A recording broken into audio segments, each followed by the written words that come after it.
안녕하세요. 3일절 아기자기 시간이 돌아왔습니다. 그래서 오늘은 이소연 선생님께서 발표를 해주시기로 하셨습니다. 네, 안녕하세요. 오늘은 로봇에 달린 카메라 보정에 대해서 얘기를 할 건데요. 먼저 카메라 자체를 보정하는 거에 대해서 잠깐 소개하고, 그리고 로봇에 달린 카메라 보정하는 게 그 서로 다르다는 거를 한번 보여드리고 싶어서, 네, 진행하게 되었습니다.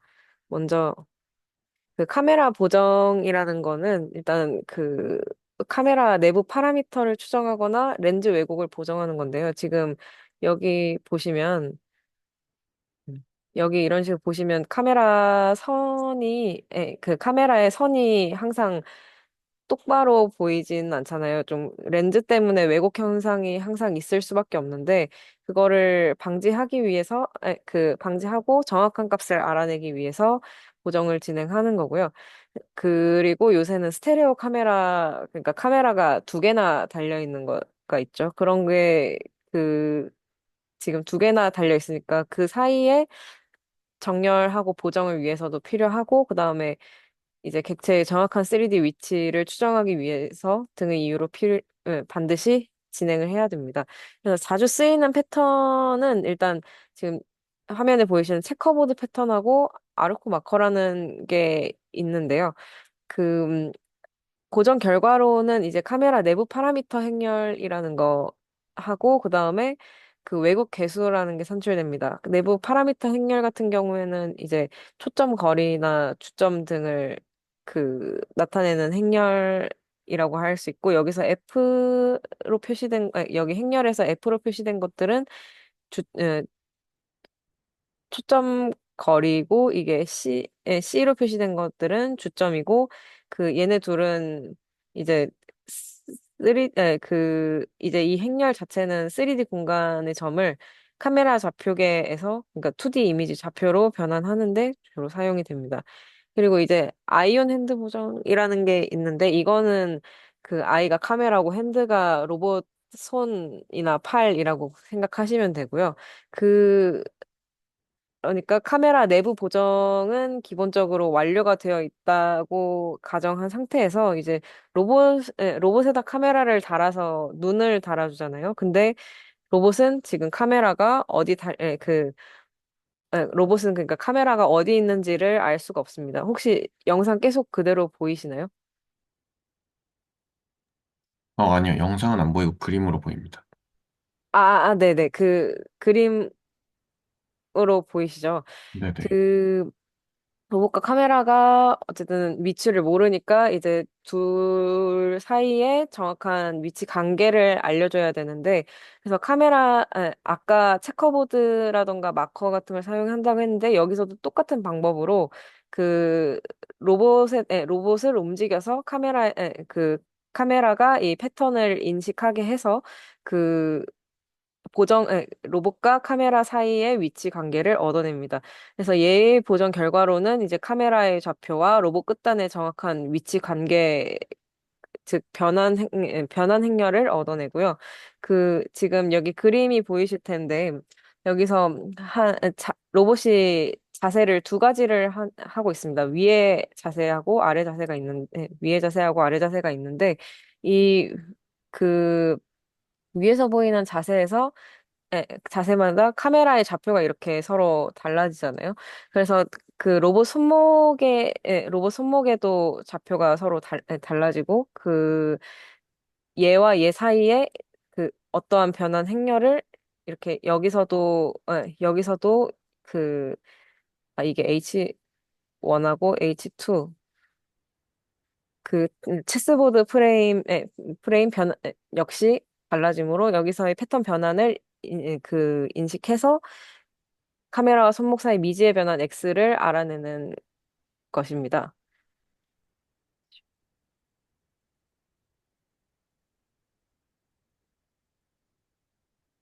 네, 이제 그 카메라 보정이랑 아이온 핸드 보정 사이에 차이가 있는데요. 서로 해결돼야 할 문제 자체가 다르기 때문에 서로 자주 쓰이는 알고리즘도 다릅니다. 아까 이렇게 표로 간단하게 정리를 해봤는데, 그 목적도 서로 다르고 이제 입력 데이터는 네, 같긴 하지만 핸드아이 보정 같은 경우에는 이제 로봇 그 로봇의 위치, 자세 데이터까지 그 입력으로 들어오고, 출력 결과는 아까 말씀드린 대로 카메라 보정은 카메라 행렬하고 왜곡 해수고, 핸드아이 보정은 카메라와 로봇 손목 사이 위치 변환 행렬이 나옵니다. 그래서 카메라 보정 같은 경우에는 그 짱이라는 분이 개발한 방법이 있고, 이거에 대해서는 이게 있고, 그다음에 핸드아이 보정에 대해서는 싸이라는 분하고 팍 앤 말틴이라는 분이 개발한 알고리즘이 주로 쓰입니다. 그 경험상 투자가 조금 더 뒤에 나와서 그런지 조금 더 결과가 좋았던 것 같고요. 그리고 적용되는 분야는 이제 카메라 보정 같은 경우에는 3D 복원이라든가 로봇 비전에 활용되고, 핸드아이 보정 같은 경우에는 로봇 카메라 협업이나 픽앤플레이스 작업에 활용된다고는 하는데, 그 카메라 보정은 일단 내부에서, 그러니까 제조사에서 알아서 해서 나오는 것을 구매하는 것이 제일 좋고, 그게 어려우면 본인이 직접 보정을 해야 됩니다. 그리고 핵심 연산 같은 경우에는 이제 카메라 보정은 호모그래피 계산 후에 비선형 최적화를 진행해야 되는 거고, 핸다이 보정 같은 경우에 AX는 XB라는 방정식을 풀어야 하는데요.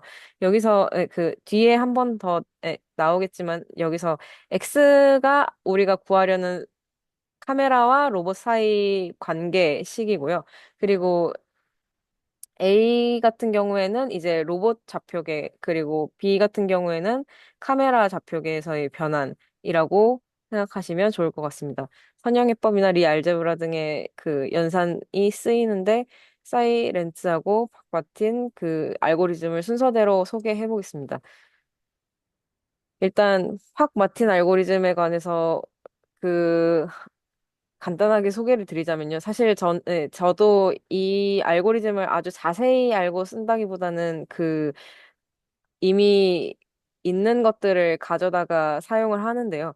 특징을 좀 말씀드리자면, 일단 핸드아이 문제 해결에 리알제브라 기법을 도입해서 회전 계산을 먼저 선형화한 다음에, 그다음에 그래서 회전 행렬을 추정하고 그 이후에 평행이동 벡터를 추정해서 풀어서 계산합니다. 그 여기서 보다 적은 연산으로 x를 계산하고 속도 및 안정성을 계산했습니다. 잠시만요. 네. 네. 그리고 사이엔 렌츠 알고리즘에 대해서는 역시 아까 말씀드린 대로 A가 로봇 움직임 행렬이고, B가 카메라 움직임 행렬, X는 손 카메라 사이 위치 변환을 나타내는 행렬인데, X를 구하는 건데요. 여기서도 먼저 회전 행렬을 계산하고 그 이후에 평행 이동 벡터를 계산합니다. 여기서는 이제 여러 자세 변화 데이터로부터 로드리게스 회전 공식을 활용해서 회전 행렬을 먼저 추정한 다음에 이제 그걸 선형 방정식으로 구성 후에 잠시만요. 최소 자승법으로 노이즈에 대해서 최적의 평행 이동을 계산합니다. 지금까지 말한 걸로 들으시면 어느 정도 바로 아시는 분도 계시겠지만, 사실 보정이라는 거는 그냥 최적화 문제거든요. 그래서 어떤 파라미터를 조정해서 오차를 최소화하는 것이 중요하고, 그래서 카메라 보정 같은 경우에는 이제 제투형 오차를 최소화하도록 여기서도 최소 자승법이 사용되거나 하고요. 그리고 그러니까 카메라 쪽은 최적화 알고리즘에는 지금까지는 얘기가 나오지 않았던 레벤버그 마르코데 알고리즘 등을 이용해서 파라미터가 업데이트되고, 핸드아이 같은 경우에는 이제 수식이 깨졌는데, 그 아까 표에서 나온 대로 AX는 XB, 즉 카메라 행렬과 로봇 행렬 사이의 변환을 찾아내는, 찾아내서 최적화하는 방법을 씁니다. 그것을 목적으로 씁니다. 그래서 이거는 실제로 그 로봇을 움직여서 보정 샘플링 하는 과정의 영상인데요. 일단은 한번 그, 이게 한 4배, 비디오 속도는 4배 정도로 돌렸고, 실제로는 대략 3분 정도 걸렸던 것 같습니다. 한 2분, 1, 2분 정도 걸렸던 것 같습니다. 이게 샘플 수가 보통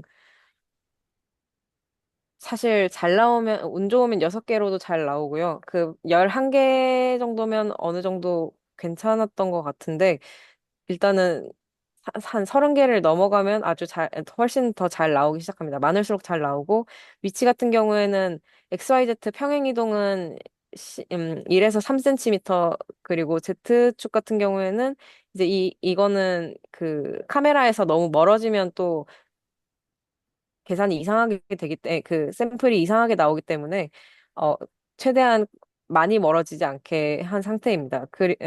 아무리 멀어져도 10cm에서 12cm 미만이었던 것 같고 그리고 이제 오일러 회전은 롤 피치 요로 3도에서 5도, 3도에서 5도 그리고 요 같은 경우에는 3도에서 8도 정도로 진행했습니다. 그 롤 피치 요라는 게 익숙하지 않으실 수는 있지만 이것도 역시 전체, 글로벌 좌표계의 XYZ 회전이라고 보셔도 무방합니다. 네. 과정은 일단 로봇 팔 끝에 달린 카메라 시야에 캘리브레이션 패턴이 계속 보이도록 배치를 하고 그 이후에 로봇을 지금 영상에서처럼 여러 위치나 자세로 움직이면 샘플링을 하고요. 그 마지막엔 이제 핸드아이 보정 알고리즘을 이용해서 로봇과 카메라 사이 변환 행렬을 계산하는데 이 결과가 보통 평행이동 값하고 사분수 값으로 회전이 출력돼서 그 사실 알아보기 쉽게 하기 위해서는 롤피치요로 변환해서 볼 수 있습니다. 그리고 계산된 보정 변환을 이제 카메라와 로봇 사이의 고정 변환 행렬로 넣어주면 이제 그 이후에 그 카메라의 시야를 이용해서 로봇을 정확하게 움직일 수 있는 것이죠. 네. 그, 일단 준비한 내용은 여기까지입니다.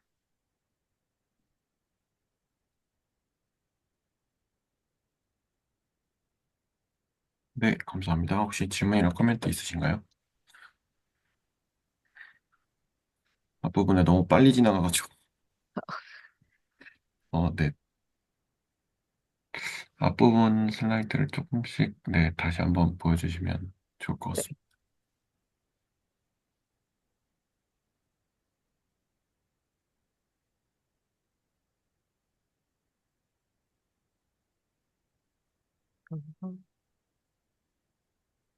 근데 아까 커터니언이 아까 4분수라고 나왔던 게 4원수 말씀하신, 4분수가 아니고 어, 4원수요. 네. 네네. 이게 그랬지.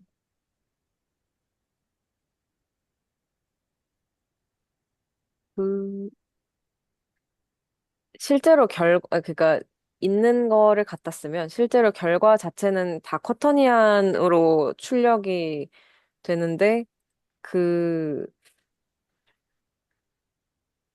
그게 알아보기 힘들어서 롤 피치오로 그냥 사용자가 변환만 시키게 되고, 뭐, 알고리즘에서 사용할 때는 사원수를 그대로 사용하셔도 상관이 없습니다. 그 롤 피치 요가 뭔지 정확하게 설명을 한번 해주실 수 있나요? 네, 이게 그 롤 피치오라는 게, 오일러 각도를 얘기하는 건데, 그,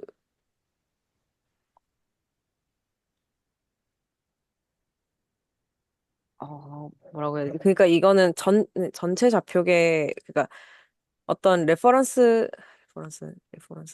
좌표계에 대한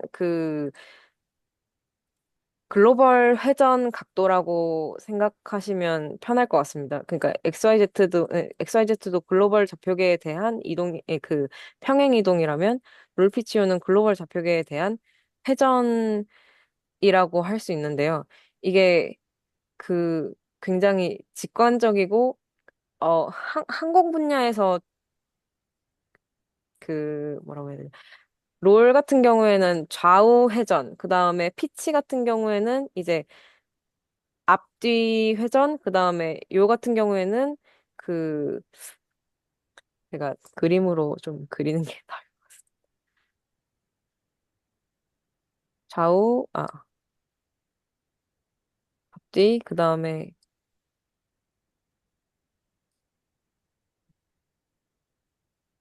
요리,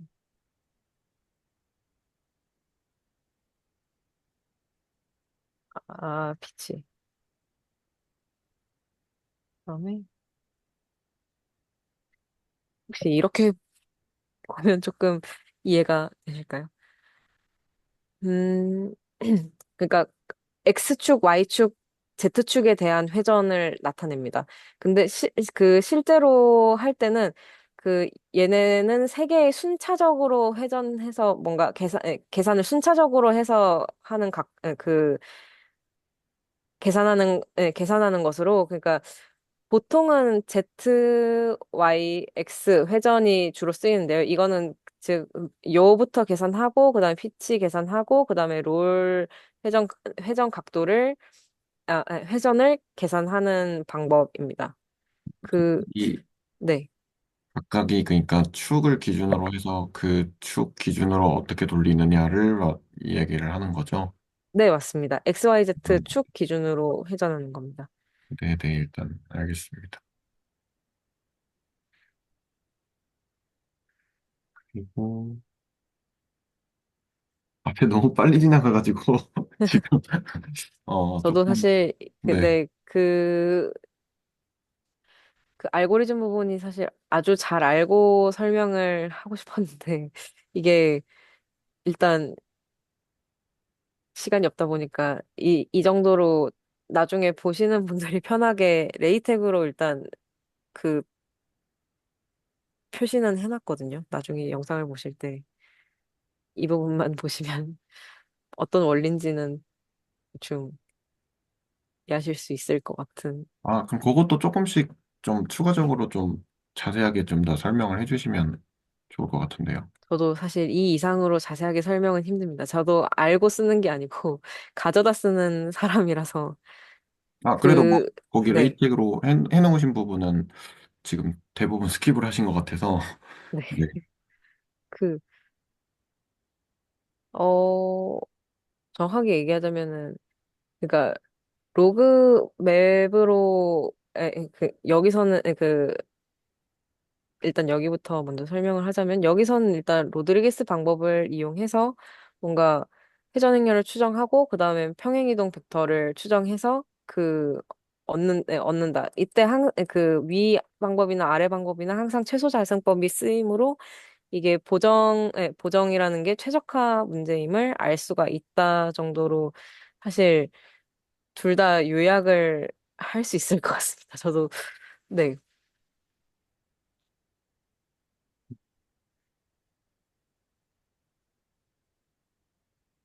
네, 일단 알겠습니다.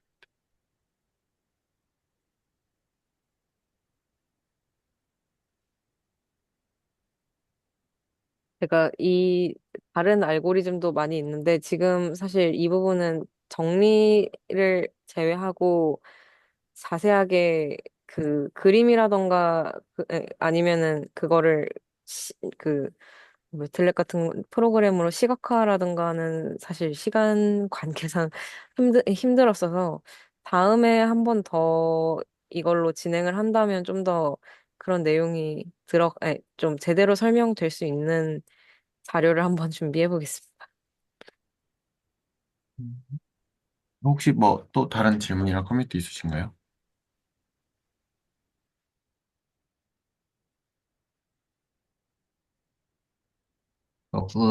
그냥 관련이 있는지 모르겠지만, 뭐라고 했죠? 무슨 스퀘어? 리스트 스퀘어, 네. 네. 그게, 그러니까, 이렇게 정사용 시켜가지고 이 최소 거리를 재는 거잖아요. 네네. 그래가지고 그거 보니까 그냥 생각난 건데, 거리를 재는 거잖아요. 제일 짧은, 네. 비슷한 거리를. 꼭 정확한 거리를 잴 필요 없고, 그냥, 뭐 맥락에 따라서 가까운 거리를 재겠다는 거잖아요. 네. 그래서, 근데, 그 카메라로 거리를 잴 때, 혹시 우리가 쓰는 모든 카메라는 지금 우리가 살고 있는 국수적으로는 우리가 살고 있는 이 지구 공간은 그 유클리드 공간처럼 느껴지잖아요, 사람은. 네, 왜냐면 뭐 둥글다고 생각하진 않잖아요, 사람이. 이거 지구가 둥글다 생각하는 것보다 평평한 거잖아요. 그래서 이 글로벌 좌표계로서 그 R3 공간으로, 그러니까 원리 자체가, 카메라의 원리가 R3의 닷 프로덕트를 쓰고 있는 것인가, 그러니까 내적의 베이시스를, 스탠다드 베이시스를 사용해서 거기서 리스트 스퀘어, 그러니까 거리를 재는 방식이 그 항상 닷 프로덕트인가 이게 갑자기 궁금해졌어요. 왜냐면 카메라가 작동하는 그 원리, 그 내면의 그 기아가 유클리드 공간이 그러니까 R3 유클리드 공간이 아닌 다른 공간이라고 생각하기에는 좀 뭔가 이게 궁금한 거예요. 이게 좀 직관적이지 않은 거예요. 왜냐면 우리가 눈으로 볼 때 우리가 느끼는 거는 R3인데 그 카메라의 원리가 R3가 아닌 다 프로덕트가 아닌 거라면 그러니까 혹시 있을 수도 있잖아요. 그런 게. 그렇게 적용하는 그 카메라도 있을 수도 있는 건데 어쨌든 그래서 궁금했습니다. 그 리스트 스퀘어를 잴 때 그것의 내면의 매트릭은 그냥 스탠다드 베이시스 그 인가 이게 그냥 문득 그냥 궁금해졌습니다.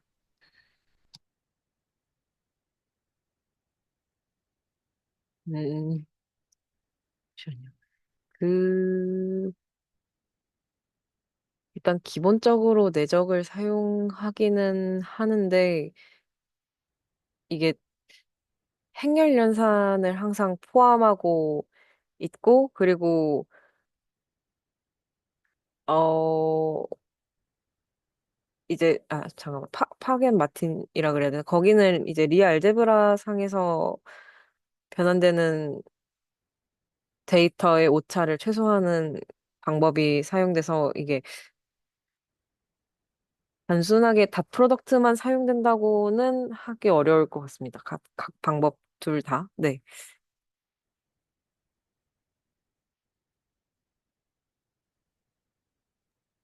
혹시 맨 앞쪽에 한번 가주시겠어요? 네. 거기에서 그 렌즈 왜곡 보정을 하는 거잖아요. 네. 그러면 그냥 얼핏 생각하기에 그 렌즈는 렌즈를 깎아가지고 유리로 된 애를 카메라에다가 다는 거잖아요. 네.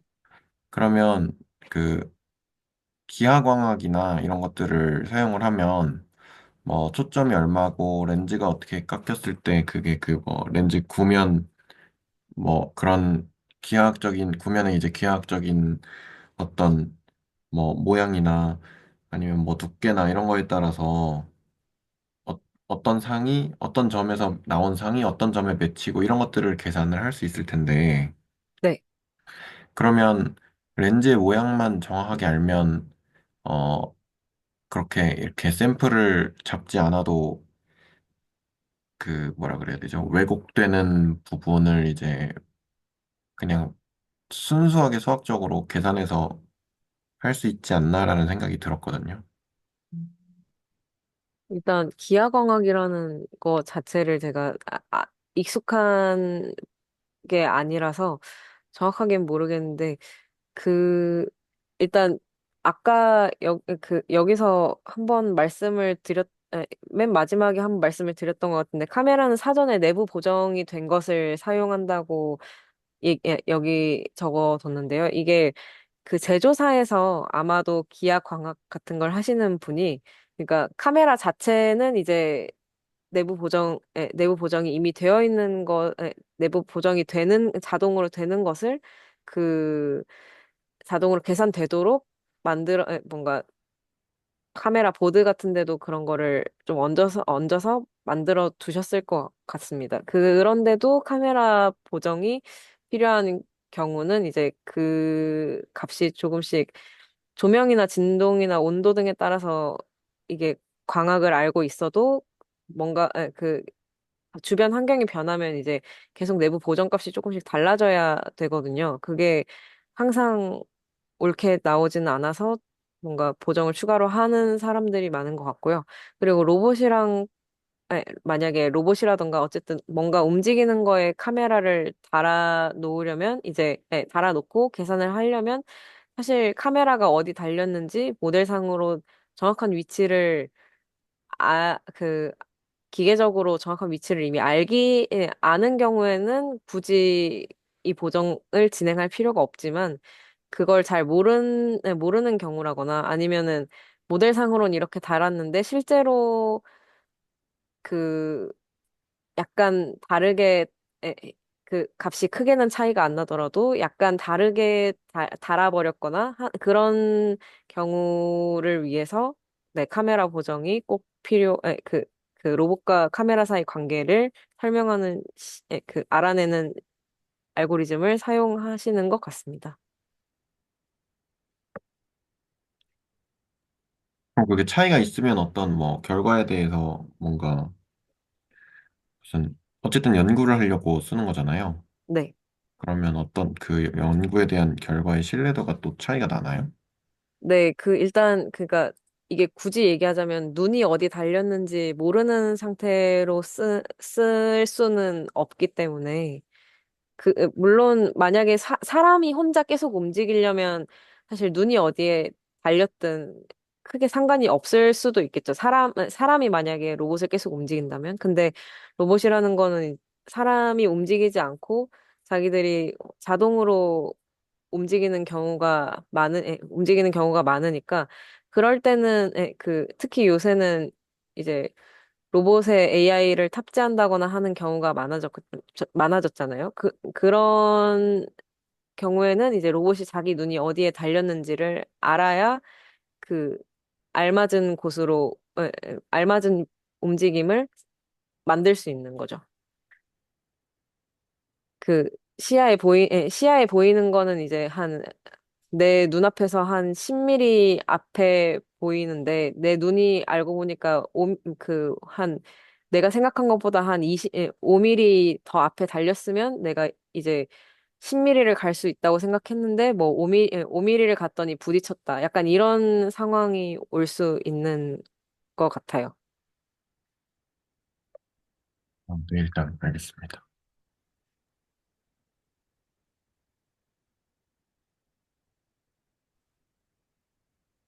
그, 그 외국과 지금 보정 관련된 말씀하신데, 사실 제가 가장 기본적인 것부터 잘 이해가 안 돼서 그런 건데, 그러니까 저희가 여기서 그 어떤 외국 카메라에 대해서 왜곡이라는 게 뭐 이런 거 쉬운 말로 한다면 뭐 예를 들어서 어떤 정육면체의 물체가 있는데 네. 카메라로 찍었더니 이게 조금 뭔가 어떤 렌즈의 왜곡 뭐 어떤 그런 것들 때문에 직육면체로 나온다. 네, 그것을 뭐 그런 것을 얘기하시는 거예요. 그리고 그것을 직육면체로 나온 것을 뭔가 또 지금 이때까지 말씀하셨던 어떤 뭐 행렬 계산이나 이런 것들 과정을 통해서 다시 정육면체처럼 화면에는 우리가 정육면체처럼 보이게 딱 이렇게 해준다. 뭐 그런 작업인 건가요? 지금 이런 하시는 작업들이? 어, 제가 일단 하는 거는 로봇과 카메라 사이 위치 관계를 알아내는 거를 주로 했지만, 그 카메라 보정 같은 경우에는 이제 카메라에서 여기 왜곡이라는 거는 사실 여기 사진에 보이는 체스판에서 이게 원래는 완전 일직선의 뭐 36칸짜리인가 어쨌든 그 정도의 체스판이거든요.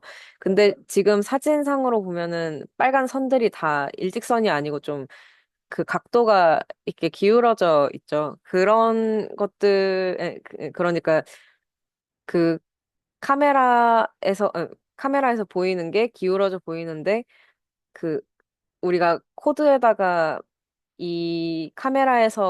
카메라에서 나오는 어떤 그 좌표값을 갖다 쓰기 위해서는 이제 우리가 볼 때는 왜곡돼 보이지만 실제로는 일직선으로 보인다고 할 수 있도록, 보인다고 그 값을 받을 수 있도록, 그러니까 그 값을 우리가 올바른 값으로 쓸 수 있도록 보정을 하는 거라고 생각하시면 될 것 같습니다.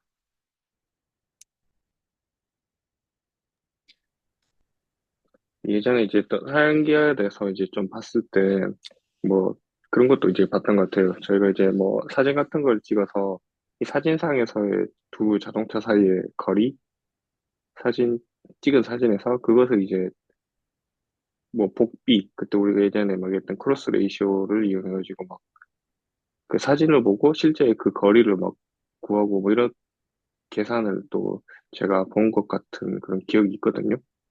아, 그러니까. 네. 네. 그래서 또 갑자기 또 뭐 정확하게 저도 잘 기억이 안 나서 설명을 잘 못하겠지만 하여튼 예전에 얘기 나눴던 것 중에 그 좀 관련이 이런 것과 좀 있을 것 같아서 한번 조금 한번 이야기 한번 해봤습니다. 저도. 네, 관련이 있을 것 같습니다. 그리고 이게 카메라 정보 값을 받아보면 그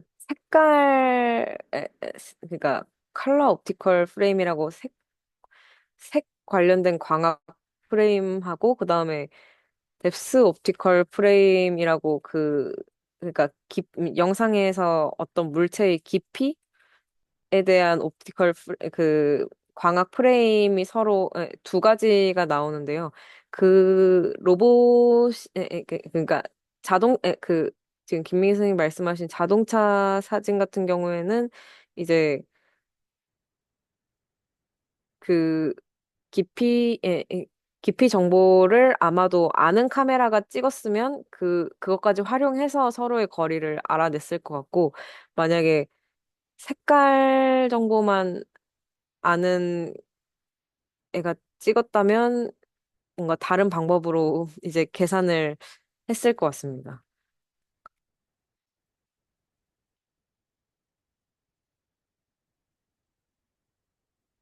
그 아까 내부 카메라 하면서 AX는 XB 이것도 뭔가 있었던 것 같고 그리고 이 그림에서 AX, YB 뭔가 네.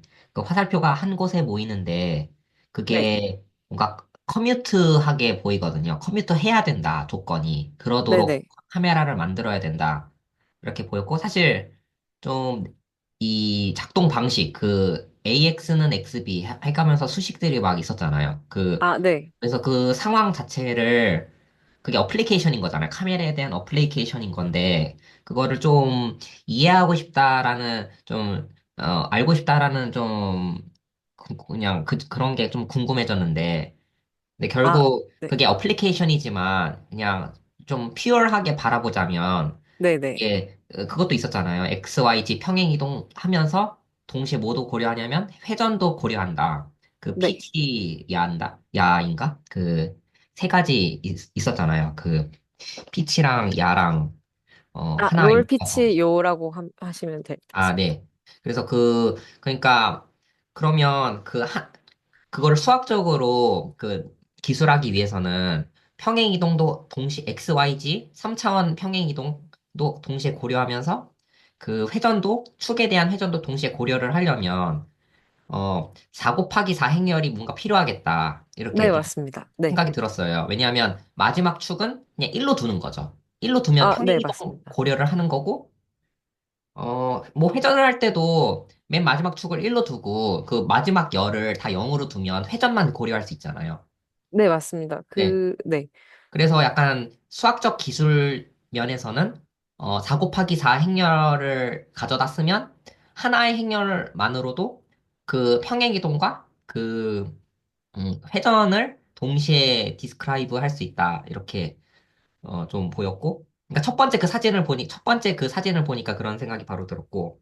어, 네, 그러면 네, 그렇죠. 그래서 이 4 곱하기 4 행렬을 가지고 있으면 어쨌든 그 3차원 상에서의 평행 이동과 그 회전을 다룰 수 있고 그리고 카메라 딱 그 설정이라면 합동인 것 같아요. 그 변환 자체가 합동을 보는 것 같아요. 그 유클리드 센스에서. 왜냐하면 회전해서는 도형의 길이가 안 바뀌고 회전을 해서도 도형의 그 아이소메트리가 유지되어야 되잖아요. 그 길이가. 근데 카메라의 그 중기능도 있잖아요. 확대하고 축소하는. 그러면 사실상 카메라의 그 원리는 그 기하는 닮은 변환인 거죠.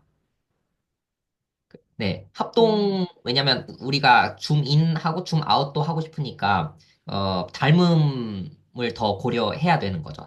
그 삼각형의 닮음처럼요. 그러면 행렬에서는 그 닮음까지 어떻게 반영을 해야, 4 곱하기 4 행렬에서 어떻게 반영을 해야 그게 닮음까지, 그것도 가능은 하겠네요. 근데, 왜냐면 그냥 A배만 해주면 되니까요. 네, 아마 그렇게 계산을 할 것 같습니다. 일단은 저는 사실 아주 기본 설정으로 확대 축소는 해서 사용하지 않고 그냥 그 카메라와 그 패턴 사이의 거리만 계속 조절하면서 해봤는데 실제로 계산이 되는 과정에 있어서는 어, 만약에 제가 확대 축소를 하더라도 그게 말씀하신 대로 4x4 행렬에서 그 스케일링 팩터로 적용이 되고 그것만 역으로 해주면 충분히 가능할 것 같습니다. 네, 그래서 하나의 행렬로는 그렇게 어느 정도 기술을 할 수 있다는 것은 그 생각이 드는데, 어쨌든 여기서 제일 궁금했던 거는 그 AX는 XB, 이게 뭔가, 이게 이 상황이 네. 어떤 상황인가 해서 어, 좀 제일 궁금했던 것 같습니다. 네. 그 A라는 거는 이제 로봇의 위치 프레임이라고 생각하시면 될 것 같고, B는 이제 카메라의 위치 프레임, 그러니까 프레임이 좌표계거든요. 좌표계라고 생각하시면 될 것 같고, 이제 우리가 구하고 싶은 거는 X인 거죠. 그래서 AX는 XB라는 거는 이제 XB를 할 때 행렬식에서 아는 거는 A랑 B고 이제 우리가 모르는 건 X니까 그 X라는 미지의 행렬, 즉 A랑 B 사이에 어떤 관계가 있는지를 알아내는 문제를 푸는 네. 시 아이온 핸드 음. 보정이라고 생각하시면 될 것 같습니다. 그러니까 행렬 A는 그 로봇 팔의 프레임이고, 어, 네. 네. B는 카메라의 프레임인데, X는 뭔가요? X는 이제 카메라와 로봇 그 위치 사이에 A 변환 사이의 그 변환입니다. 그러니까 그 관계 자체를 말하는 겁니다. 네. A랑 B 사이에 어떤 변환을 해야 A랑 B 사이에 위치 변화가 가능한지, A랑 B 사이의 정보, 둘 사이에 어떤 위치 관계가 있는지를 나타내는 행렬이라고 할 수 있을 것 네. 같습니다.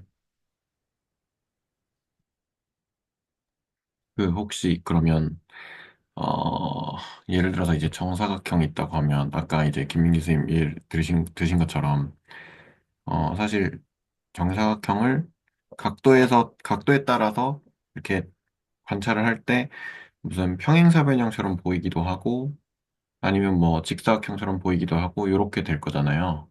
네, 그럼 그거를 보정하는 거는 그렇게 어려울 것 같진 않거든요.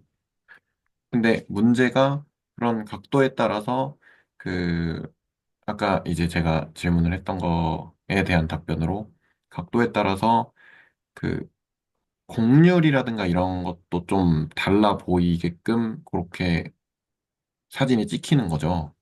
네, 그렇게 찍히는 경우가 좀 있어서 그 사진을 찍는 거 자체는 그러니까 영상이 계속 나오는 거 자체 스트리밍 되는 거 자체는 그러니까 우리가 보는 거더라도 그 영상에서 그러니까 우리가 목표로 하는 위치들 정보값을 받아서 우리가 그 데이터를 사용을 해야 되는데 그 데이터가 이제 정사각형을 찍을 때 직사각형으로 왜곡돼서 찍히면 직사각형으로 왜곡돼서 찍힐 때 만약에 진짜로 직사각형 정보가 들어와 버리면 그러니까 우리는 정사각형 정보를 이용해야 되는데 직사각형 정보를 이용하면 이제 잘못된 정보를 이용하는 게 되니까요. 그래서 이런 어 정해진 패턴을 이용해서 보정을 진행하고 뭔가 정확한 그 프레임들이 있으면 정확한 위치 관계를 알아낸 다음에 그거를 실제로 나중에 움직일 때 사용하게 되는 고정된 그러니까 콘스탄트 값으로 주고 사용하게 되는 것 같습니다. 근데 제가 궁금한 거는 평면에서 평면으로 움직이는 거는 그 행렬을 찾는 거는 별로 어렵진 않을 것 같거든요. 아, 네, 네. 어차피 1대1 대응 관계로 뭐 정사형이나 이런 것들을 고려하면 그 뭐 그렇게 어렵지 않게 될 것 같다라는 생각이 드는데 근데 문제는 공률이 왜곡된다고 하면 그러면 그 뭐죠? 주공률 왜 저번에 한번 발표하셨던 주공률 아, 네, 한 그 부분에서 공률이 다르면 1대1 변환이 성립이 안 하잖아요. 네, 그러니까 예를 들어서 무슨 뭐 구면을 원통으로 바꿀 수가 없잖아요. 네, 아니면 뭐 평면으로 바꾸기가 불가능하잖아요. 네. 그러면 그런 부분들을 이제 여러 개의 어떤 샘플을 가지고 그 바꾸는 행렬을 만들어내는 그런 어떤 기능이라 그래야 되나? 아무튼 뭐 그런 것, 일을 하는 건가요? 네, 이게 여러 개 샘플을 얻어서, 그러니까 그 비선형 최적화를 하는 말씀하신 대로 그래서 정확한 값을 알 수는 없지만 최대한 비슷한 값을 찾기 위해서 최적화를 하는 비선형 최적화를 한다라고 생각하셔도 될 것 같습니다. 말씀하신 그대로인 것 같, 인것 같아요. 네. 아, 그래서 여러 개, 네. 네네, 최소자승법을 사용하는 이유가 그 가장 최적화된 애를 찾으려고, 그러니까 실제로는 못 찾으니까, 그러니까 없으니까 가장 가까운 애라도 찾으려고 하는 거라고 이해하면 되나요? 네, 맞습니다. 아, 네네, 일단 알겠습니다.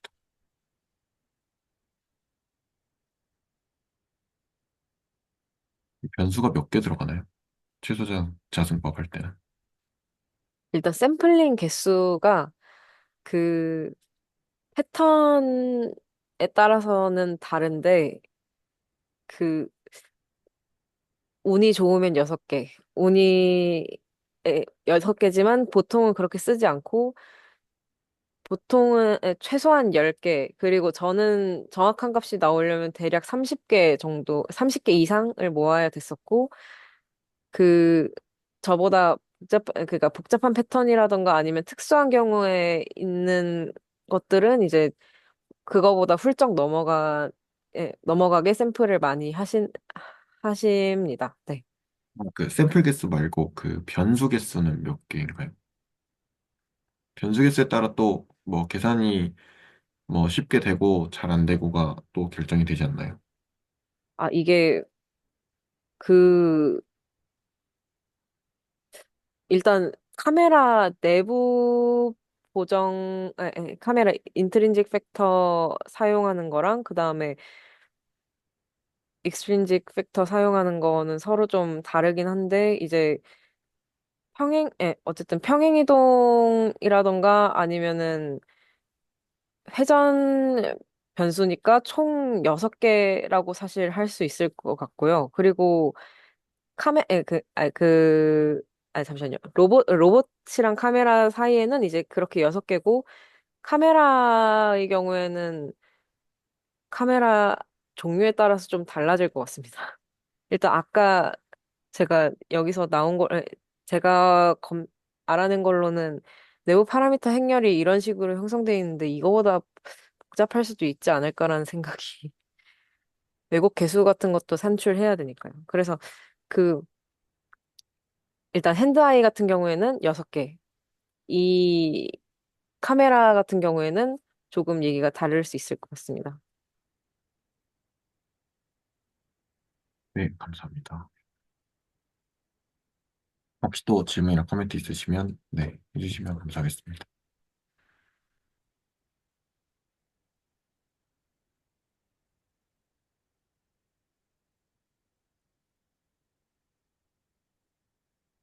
그러시면 네, 발표는 여기까지 하셔도 될 것 같고요. 네, 네.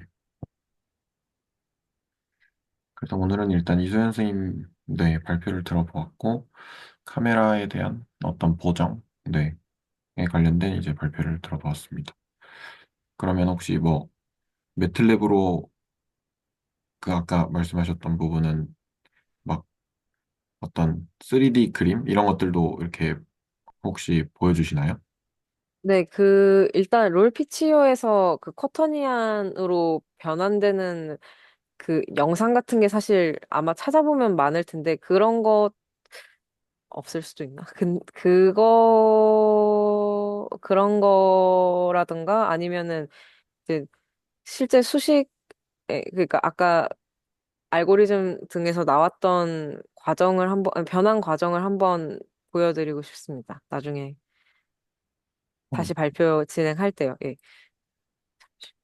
저도 이번, 일단은, 네, 네, 쿼터니안에서 변환되는 거는, 네, 영상이 찾아보면 있을 같습니다. 그것도 한번 나중에 보여드리겠습니다. 네, 적당한 걸 찾아가지고. 네, 알겠습니다. 저도 좀 어떻게 될까 좀 궁금하긴 하네요. 그러면, 일단은 오늘은 이제 이소연 선생님 발표를 네, 해주셨고, 다음 시간에는 제가 그 쌍국기와 관련해서 조금 공부를 해보고 있거든요. 그래서 그 해본 것들을, 네, 조금 발표를 좀 해볼까, 네, 합니다. 일단 오늘은 그럼, 어, 녹화는 여기까지 하겠습니다.